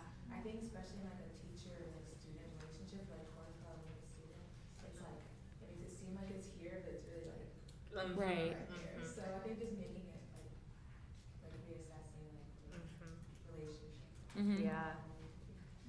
Yeah, no, that always is so helpful, like setting the tone of like, this is how deep we're getting, girl. Yeah. Go for it. I think it would be helpful to like have the next time they do a project kind of like come back to it and be like, hey, it's been a week or like however long it's been since I asked you this question. I wanted to know if there was anything that you wanted to share or like that came up after we finished meeting, and kind of just bring it back and give her another opportunity to share what she wanted to. Yeah, no, that's good. Yeah, and letting her know that's like, I've been thinking about you and want to give an opportunity to revisit this. Yeah, that's good. David? Yeah, I had a situation like this past year, and that lesson is always a place where there's like a fork in the road. You can either go the vague route, and that will set the tone for your relationship with this person, or you can go specific, and that will also set the tone for your relationship. So I had seen this. There was a guy who had been vague up until that point, very vague, and so I asked for some advice, and I shared how people have been vague at this lesson in the past, and they walk away with like the idea of, oh yeah, I see how other people, how sin impacts other people, but there isn't that personal connection there to the lesson. And, but I've also seen many times how it has impacted people well, and we go forward with knowing how the Spirit can help in each situation. Yeah, which again, that like some of that is out of your control, right? You know, you went into that lesson knowing like, okay, here's what I want to ask, but at the end of the day, it's like, yeah, the person in front of you is gonna reveal what they want to reveal, and then they're only gonna take away part of it, right? Because of they decided to hold back and stuff. But I think going to be encouraged in the next FOJ is instead of allowing like we statements, make sure that everybody's owning what they're going on. Ensure you have I statements, ensure I did this or I did this in the past. That way you set that tone where it's like, okay, we can't generalize it, okay?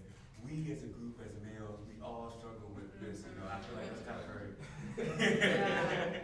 you know, just be honest. That's good. Personalizing. Go for it. It's not really after, but kind of before. When I do FOJ, I kind of prepare them and like hint that we're going to do the lesson. Yeah. And then I kind of give her a preview, like if I feel the urge to talk about specific sins before, I'll vaguely say it and then say, I'm going to get more deep into it with sin, so be prepared. Oh, I like that. Start first, so then she'll know what I'm going to say and how to say it. And then I also try to make it special. By like last time I did like a picnic and we went outside, and so like she knows we're gonna be alone and it's gonna be a special one.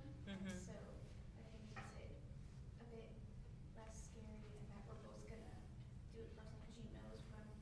She knows I'm already very vocal about stuff, so she can as well. I love that. That's so I love sweet. that. Yeah, like preparing them. Yeah, because it's like we know what the lesson Right. is coming next and what questions you're Surprise. asking. But yeah, having Yeah. them, having to think about it and stuff. Yeah. Were you gonna say something? Oh, sorry, everyone. Let's get. everyone- Okay, let's Sarah and then Sarai. Yeah, I love the prefacing thing. Like, I feel like at the beginning of doing this in FOJs, I, like, typically I'm like, this is what we're gonna be talking about. Like, this is gonna be a space, like, there are gonna be a few questions that are gonna be more, like, confession-based, but, like, go ahead and be like, yeah, I'm gonna lead that first, and I'm gonna go ahead and open up that door to, like, confess sins that I'm either, like, have dealt with or I'm currently dealing with. I feel like that also opens up the door of being like, yeah, I'm not just gonna talk about things that I've, like, been healed from, but also gonna talk about, like, the struggles that I'm currently going through. Yeah. Yeah, I think time and place is really important. Like, the other thing that I really love about this in FOJ is that in two of the boxes there are like the scripture like lists out sin, and like specific sins. And so like with my partner, like I'll go through each of them and either like define them because some of them was like, what's debauchery? Yeah.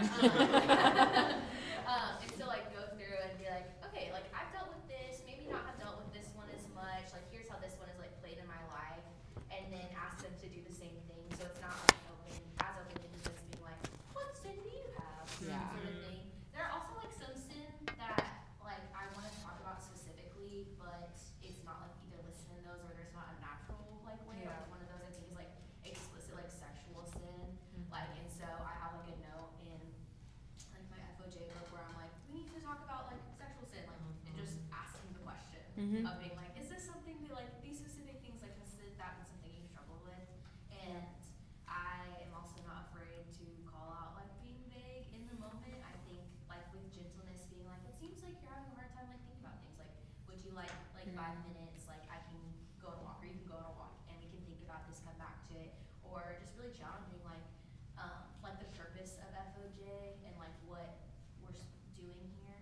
And if they're still being vague, being like, okay, great, and then like come back to it at a later date, because I've had that happen before where people will be like, yeah, I really thought about that, and like now I'm in a space like but yeah, I think like leading in the forefront of like confession has been like the most successful. Yeah. And yeah, it's just really neat to share that with someone. Yeah, that's good.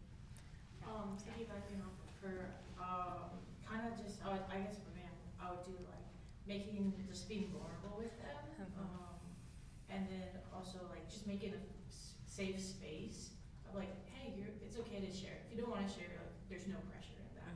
And then within that, like with scripture, I mean, it says like there's no condemnation for those in Christ Jesus. Yeah, and that's it. really emphasizing that, like, hey, like we all sin, we're all falling, kind of a thing. And then just like keep like just pursuing them, like out of love, even if they like still are begging and stuff. Like it's gonna take time and intercessing for them. Yeah. That's true. Yeah, I think like this one is just kind of odd because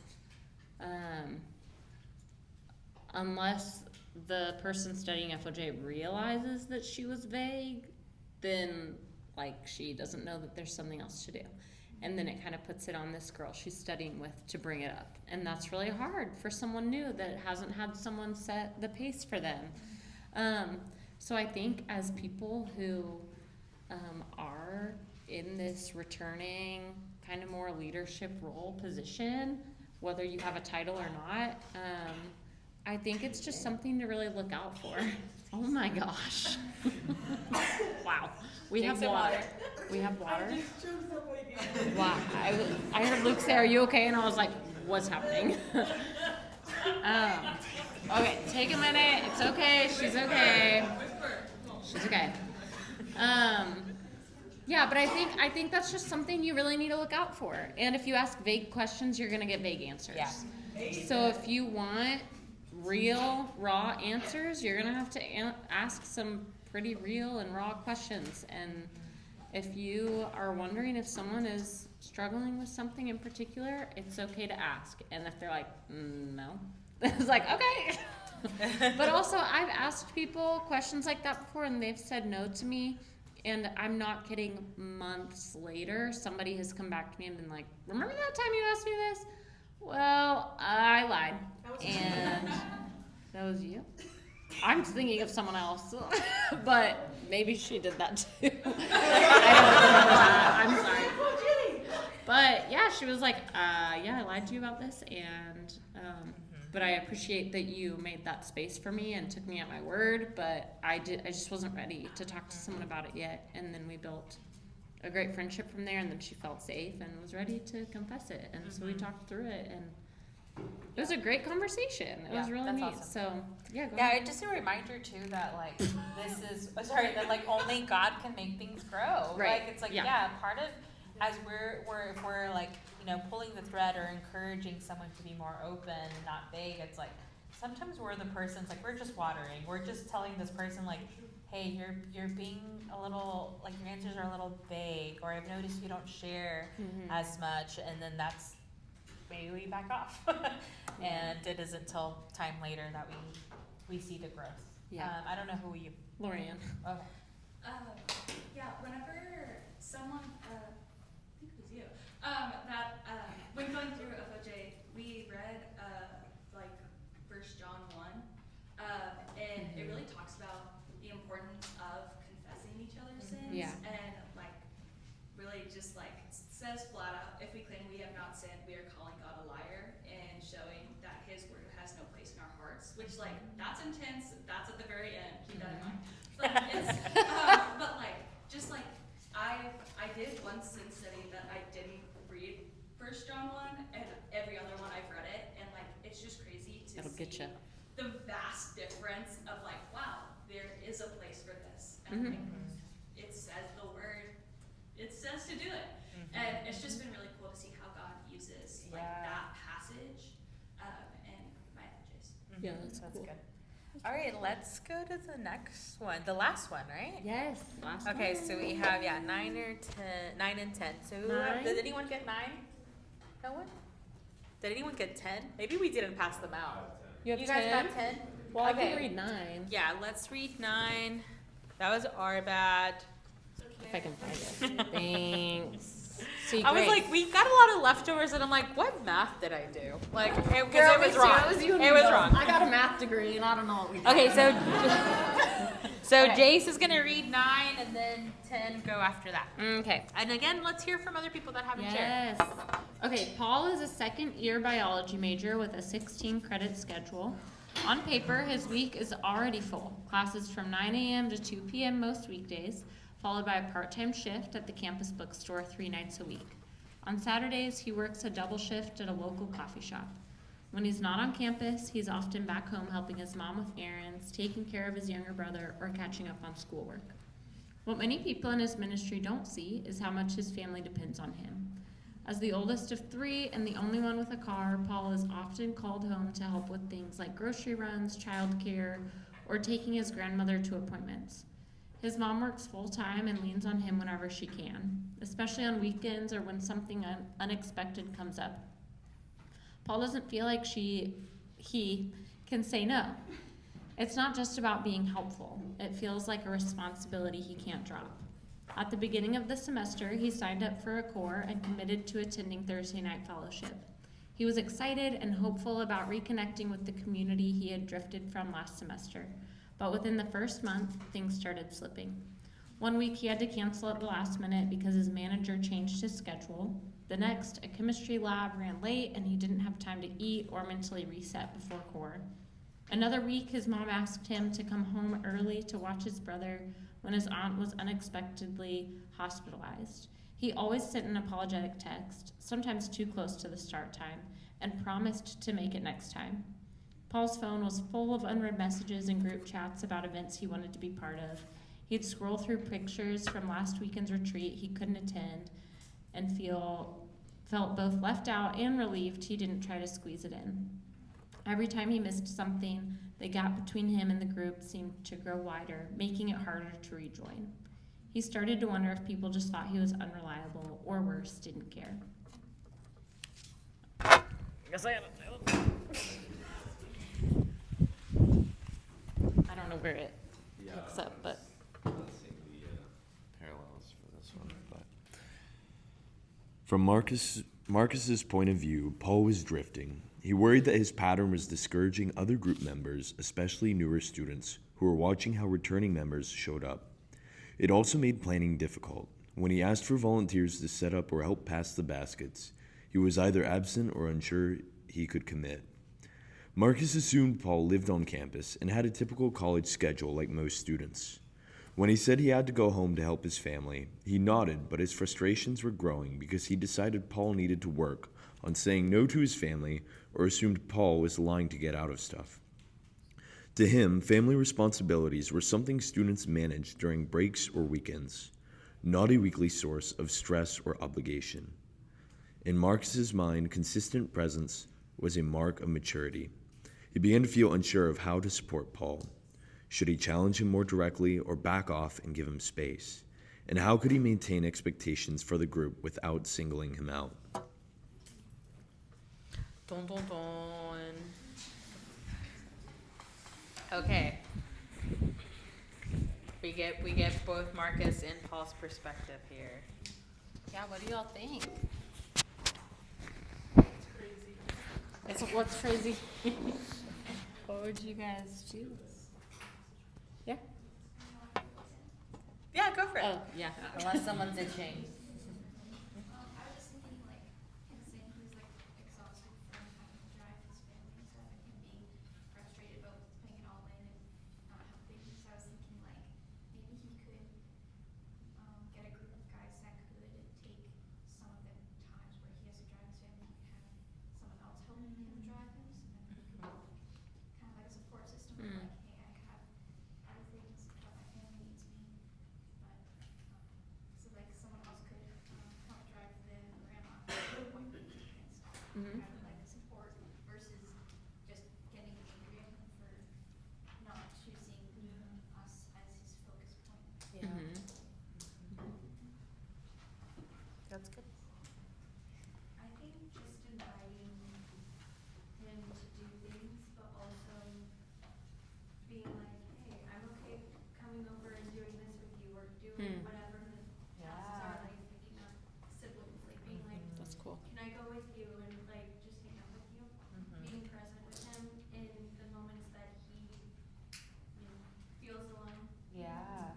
Yeah, I like that. Yeah, was it? I remember. I mean, y'all probably know the girl's name, but the UTD girl that they moved. Jessica and Sarah moved their core to the hospital for a while because that's where they needed. Like this, their core member was in the hospital, so they took core there. Yeah, and it's so meaningful. Anyone else?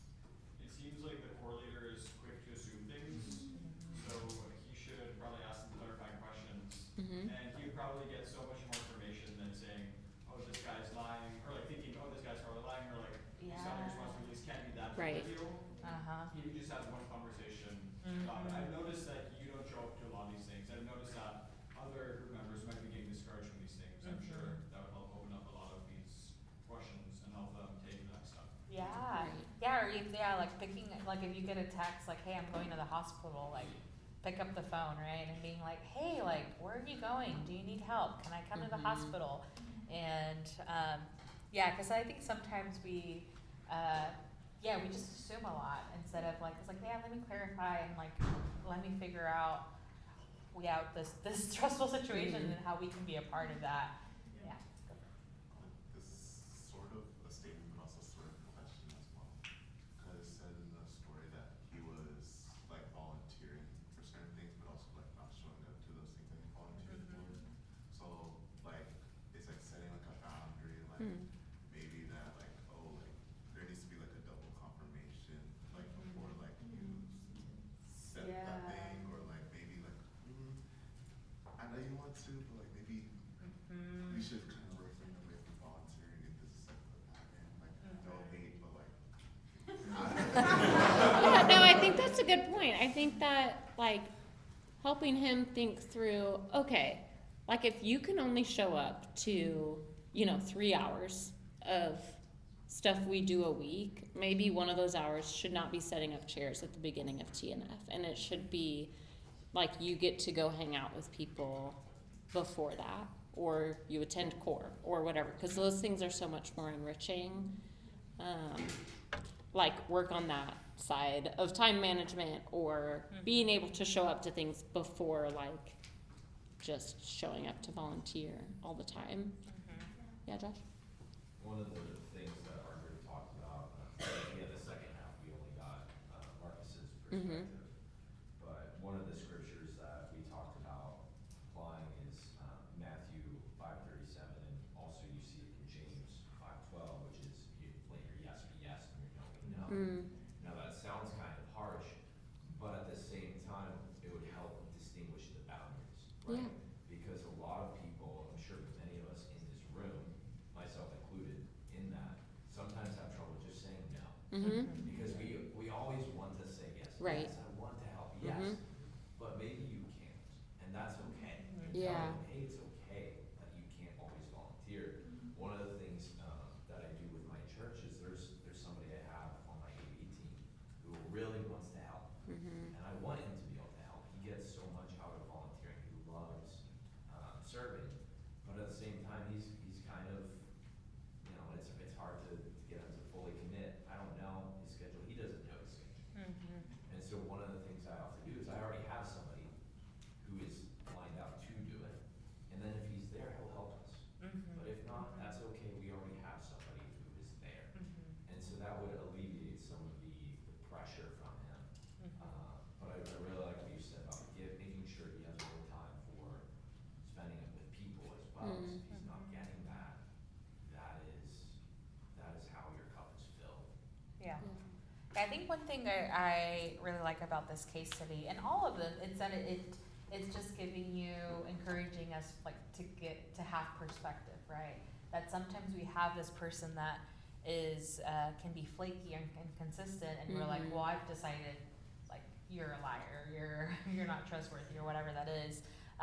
But knowing it's like, yeah, like people might have more commitments like than you do, and that's something, the big shift from being I was at UTD for a few years and at Richland, like that was a big thing I saw, that it's like, oh, okay, there's a lot of people at Richland that they are the oldest sibling, like their families expect them to work and depend on them for work, and so that kind of, the expectations of what they can do shift because of just different demographics, or different just backgrounds for each person. So just giving perspective if you're ever in this situation, and but we could totally make this case study about like, no, this person is just flaky, right, and has no responsibilities, and then there is still a space to even ask the same questions of like, like do you have any structure to your day? What are your responsibilities, and are you committing to them? And I love the idea of using that scripture of like, let your yes be your yes and your no, because I feel like I don't use that enough with students that maybe registered for a class and then have stopped showing up and being like, okay, you said yes to this class and now you're not going. Like, that's a perfect example of scripture to use in that context and stuff. Anyone else for this last one? Final thoughts, yeah. I was just, I was listening to what you were saying. It just kind of, it made me think of like Romans 12, where it's talking about like being honest in our evaluation of ourselves, like both being like, I'm not going to make the assumption, but also like I'm going to sit down with this person and say, hey, can you be honest with yourself? Is it in your capacity to do these things right now? And like y'all are saying, encourage them not to commit to things that they don't actually have time for, and encourage them to like remind them that for everything there's a season. And so sometimes like your season for stepping into and being the person that others rely on and being able to say yes to all those things will come. But maybe this is not your season for that right now, and it's okay to let other people be pouring into you and for you to be in a season where you can't give to other people the way that you want to. It's okay because not every relationship, every friendship is going to be 100% all the time. Yeah, that's so true. And just being willing to admit that and say, okay, we're not going to get 100% from you all the time. Yeah. And so we're going to do what we can to pour into you and let you approach with what percentage you're at. And that's the gift of community, right? Sometimes I am unaware of how much I am saying yes to things or how like exhausted I am, and it's helpful to have someone that is seeing that and is noticing it, and they're like helping you to be like, hey, like either I can take that or like you don't need to do that. And yeah, cool. Well, we are a little bit over time, but I hope that these case studies were helpful to y'all and fun. Thank you guys. Thank y'all for participating and stuff and being engaged. So for the rest of the evening, we have a break. We have a break for the next until 4:15. It's kind of a longer break. So you can go take a nap somewhere, go walk outside. Go play pickleball. Go walk outside. I saw you yawning, so I just said that. Like, is anyone leaving early and that is coming? Is anyone leaving early and coming to main event later? No, everyone's staying. Okay, cool. So after Garrett's session, after our last session at 4:15, we are going to be handing out main event cards that have been preloaded for you to spend on games. Sound good? If you have not paid / have not checked in, please come see me and Sandra. We will be right up here at this table. Yeah, go get some